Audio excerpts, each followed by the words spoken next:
How to fix OneDrive slowing down Windows 11 PC.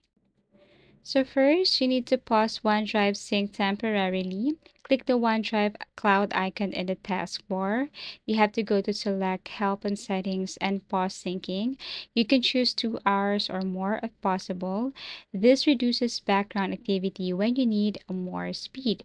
So that is number 1. Next is you can disable OneDrive Startup. So what you're going to do here is you have to locate or look for Task Manager and then tap on Start Apps or Startup Apps. Now find Microsoft OneDrive. Right click if this one is enabled, right click and disable this one. This speeds up boot time.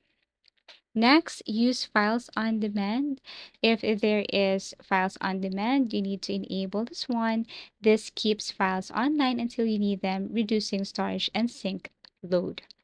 Next, remove large files from sync. Go to OneDrive settings, account, choose folders, and uncheck large files or unnecessary folders. This reduces constant file syncing. So if OneDrive is still slowing down your PC, consider unlinking it and using it only when needed. OneDrive settings account, then tap on unlink this PC. So this is the way how to fix OneDrive slowing down Windows 11 PC. Thank you for watching and see you again in our next video tutorials.